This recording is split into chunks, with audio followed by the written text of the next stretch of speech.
Landmark cars पहली listed multi brand multi location भारतीय auto retailer company है। मतलब जो गाड़ियां हैं, कार्स हैं, वो बेचने का काम करती है कंपनी। 1998 में ये कंपनी लॉन्च हुई थी और देश भर में मर्सिडीज बेंज, हीरो, माफ़ कीजिए, होंडा, जीप, फॉक्सवैगन और रेनो की डीलरशिप इस कंपनी के पास है।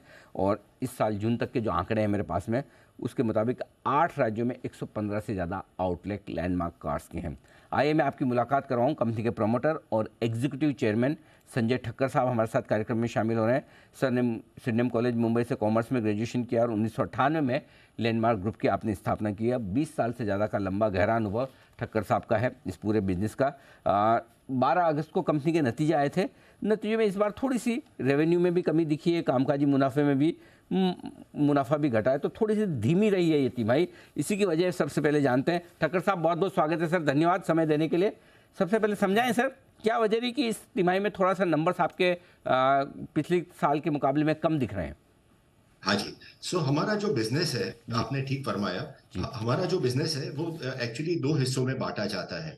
एक है हमारा आफ्टर सेल्स का बिजनेस, जिसमें हम एक्सीडेंट रिपेयर और गाड़ी सर्विस करते हैं, और प्रीमियम गाड़ी हमारी वर्कशॉप में ही सर्विस में आती है। तो जितनी हम गाड़ी रोड पे डालेंगे वो सर्विस में आएगी। वो जो सर्विस बिजनेस है, that is growing at 20% CAGR for last 9 years।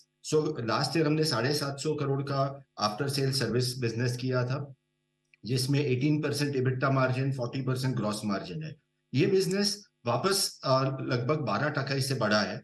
एक गाड़ी जो हम सर्विस करते हैं उसके ऊपर हमारा रेवेन्यू 22,000 से बढ़कर 24,000 प्लस हो गया है ये क्वार्टर में।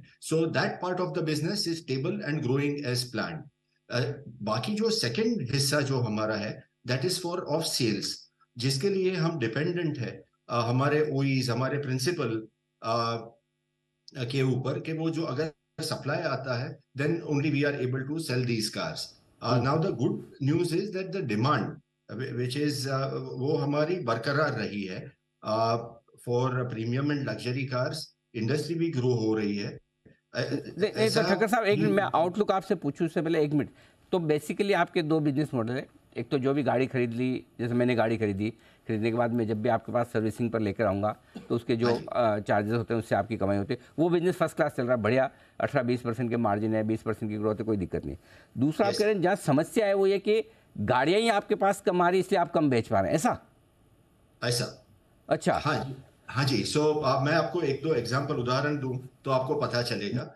होंडा की अगर बात करें, आपने we are the largest dealers for से मर्सिडीज बेंज, होंडा। दो तीन एग्जांपल देता हूं जिससे मैटर साफ हो जाएगी। होंडा इंडिया का सेल 37% गिरा बिटवीन अप्रैल एंड जून। ना उसकी वजह ये थी कि उन्होंने जैज और WRV और डीजल मॉडल्स 1 अप्रैल से बंद कर दिए, और उनकी एक बढ़िया सी एक SUV एलिवेट, जो सब लोग जानते हैं, वो आने वाली है। इनफैक्ट वो हमारे शोरूम में ये हफ्ते से डिस्प्ले करेंगे हम। तो there was no supply of cars from Honda India. तो वो उस वजह से मर्सिडीज बेंज की अगर बात करें तो SUVs, GLS, GLC is the best selling car model of Mercedes Benz in the world. Now we did not have any GLC to sell in this quarter, जिसका लॉन्च हुआ है ओनली लास्ट वीक, और उसमें company ने already announce कर दिया है कि लगभग 1500 बुकिंग मिल गए हैं ऑल इंडिया में। हम उनके 16% हमारा मार्केट शेयर है। Mercedes Benz, we are the largest. अगर वो करे तो लगभग 1200 करोड़ का माल तो वहीं बिक गया है मर्सिडीज बेंज GLC मॉडल का, जिसकी डिलीवरीज अभी चालू होगी इस महीने से। ऐसे दो तीन एग्जांपल्स मैं आपको दूं तो आपको पता चलेगा कि how we were impacted in the last quarter due to supply issues. Perfect है। तो अब नए लॉन्चेस आ रहे हैं और नई सप्लाई आने पर आपके लिए वो फिर से बैक ऑन ट्रैक हो जाएगा। पूरे साल भर के लिए आउटलुक दे सर। मार्जिन आपके स्टेबल है 6.5% के आसपास, राइट? इम्प्रूवमेंट की स्कोप है, यही रहेंगे? और जो एक आपका नई गाड़ियों का बिजनेस जो थोड़ा सा इस क्वार्टर में ठंडा रहा है, क्या अगले 3 क्वार्टर में बढ़िया अच्छे से पिकअप होकर पूरे साल भर की भरपाई कर देगा सर? हम जो प्रोफोर्मा रेवेन्यू एक डिक्लेयर करते हैं, बिकॉज मर्सिडीज का हमारा जो सेल है वो रिपोर्टेड रेवेन्यू में आता नहीं है अभी। For apple to apple comparison we are declaring what we call the proforma revenue, Mercedes Benz sale गाड़ियों का सेल भी हम उसमें ऐड करते हैं, वो सेपरेटली रिपोर्ट करते हैं। सो लास्ट ईयर हमने लगभग 4,500 करोड़ के ऊपर का सेल इंक्लूडिंग प्रोफोर्मा सेल किया था, और as of now we are on track of beating that. ये जरा समझाइए एक बार। आपने कहा कि एक तो रिपोर्टेड रेवेन्यू है, दूसरा प्रोफोर्मा रेवेन्यू, दोनों में क्या फ़र्क है?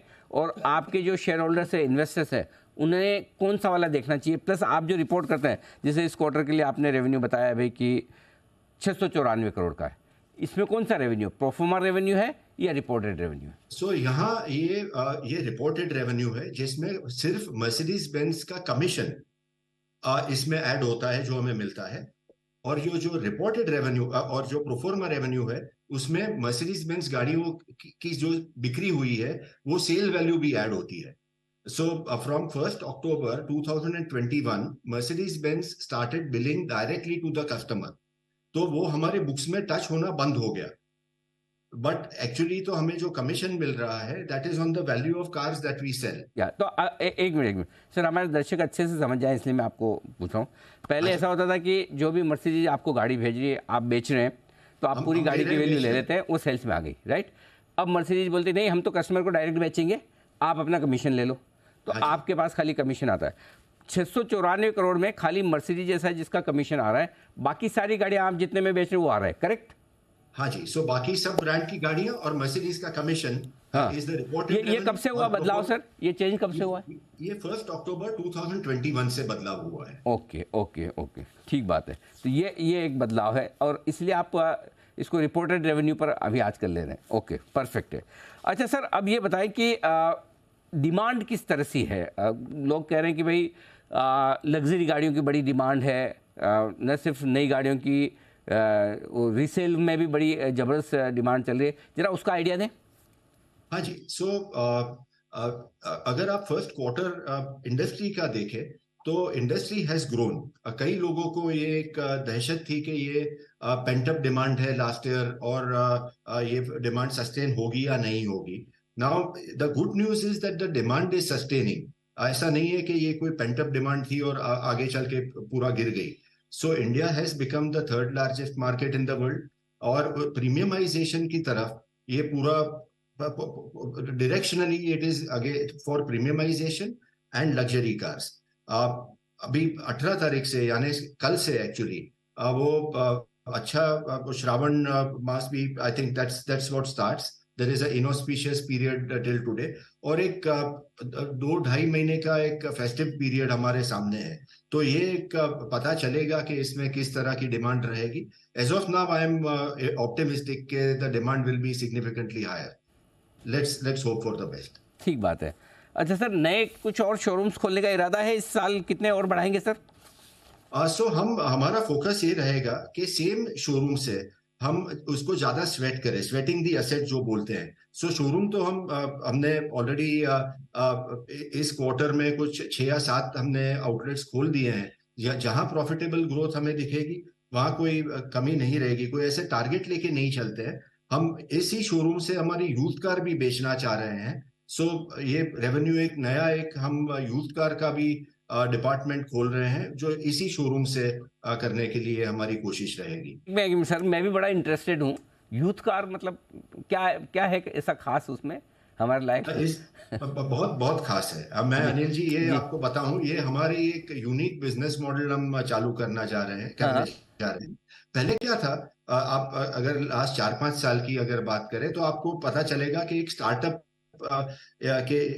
कंपनीज जो थी वो पैसा जला करके महंगी खरीद के सस्ती बेच रहे थे, एक जीएमवी दिखाने के लिए कि भाई हमने 2,000 करोड़ की 20,000 करोड़ की गाड़ी बेच दी, कुछ भी एक नंबर आ गया फिर बहुत भारी घाटा किया। Right, now this is something which is now not in fashion. बहुत अच्छा हुआ।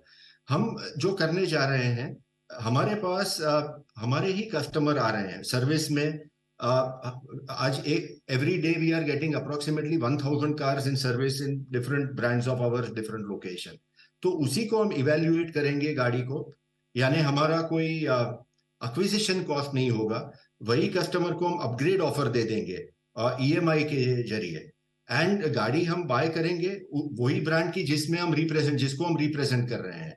और हमारे सेल्स के लोग ट्रेंड है। हमारा शोरूम है जहां वही ब्रांड की इंक्वायरी के लिए लोग आते हैं, तो उनको प्री ओन्ड कार्स हम certified with warranty with lot of extra benefits and transparency वो बेचेंगे। सो हम करने क्या जा रहे हैं कि हम हमारा एक्विजिशन कॉस्ट हमारा प्रैक्टिकली जीरो रहेगा, इंफ्रास्ट्रक्चर कॉस्ट जीरो रहेगा, सेल्स कॉस्ट जीरो रहेगा। सो ये एक बहुत ही यूनिक मॉडल हमने सोचा है, बहुत बहुत सोच करके हमने किया है। सो आई एम कॉन्फिडेंट कि ये एक हम थर्ड पिलर ऑफ प्रॉफिट, आपको जैसे बताया कि सेल्स एंड सर्विस दो हमारे पिलर्स है।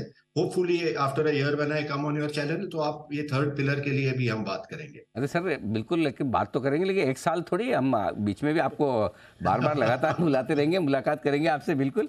लेकिन आज के लिए बहुत बहुत धन्यवाद ठक्कर साहब, thank you so much sir. Thank you for और आपकी यूथ कार दिन ब दिन जवान होते हैं, और ये मार्केट आपका जो नया आप एक्सप्लोर कर रहे हैं, इसमें कुछ बड़ा इंटरेस्टिंग डेवलपमेंट हो, इस पर भी आने वाले समय में हम आपसे ज़रूर बात करेंगे। Thank you so much sir. Thank you sir.